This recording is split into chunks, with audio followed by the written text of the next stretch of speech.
morning. My name is Kailey McAdams. And I'm Macy McIntyre, and we are representing Fayette County HUSA. Today, we will be talking about mental illnesses and the 5 most common: anxiety, depression, bipolar disorder, post-traumatic stress disorder, or PTSD, and eating disorders. We feel like mental illnesses are not talked about enough, especially in high school students. Look at the world today: destruction, devastation, and just overall hurt. With these situations rising, mental health awareness is becoming more and more important. Recent studies show that 1 in 5 teenagers suffer from a mental disorder.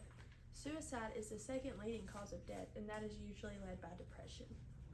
Anxiety and depression are the most common mental illnesses in teenagers. According to recent studies, 31% of adolescents have anxiety and 3.9% of teenagers struggle with depression.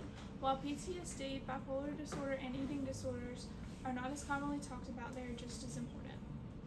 Studies have recently revealed that 2.9% of teenagers have been diagnosed or show symptoms of a bipolar disorder. It is caused by chemical imbalance in the brain, or it can be hereditary. Medicines can help, but for now there is no cure.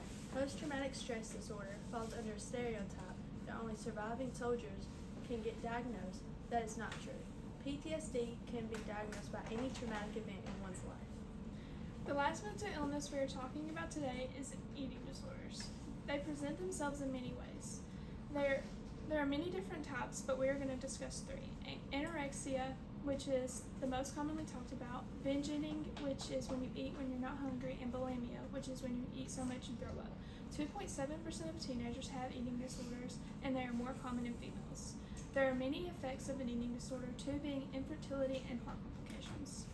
We took it upon ourselves to educate teenagers about how to take care of their mental health and identify poor mental health in peers. Through Google Slide, we gave examples and statistics about each mental illness, how common it is, and how it can affect daily lives. Each mental illness has its own effect on an individual, and we used Kahoot, which is a fun review game, to overview the students and what they knew about mental illnesses. Kahoot is a fun learning activity that gives you at least 2 options and at the most 4 to choose from the right answer. Some questions can be true or false. We made a Kahoot about the different types of mental illness and effects of them. We played the Kahoot with the participants, and they competed for first place. The top 3 winners won a piece of candy. We also provided a pre-test and a post-test, each with 15 questions. We gave the pre-test before the Kahoot and the presentation to see what they already knew. The post-test was to see what the participants learned and if they were actually engaged in the lesson. We gave ourselves an hour to an hour and a half to complete the lesson. With mental health awareness becoming more and more common, there are some ways to reach out. It is also becoming more common to teach individuals how to identify symptoms in their peers of poor mental health. Some examples are counseling and therapy. Doctors have trained dogs to be emotional support animals, and there is now a suicide prevention hotline. About roughly 1,000 people call the suicide prevention hotline a day.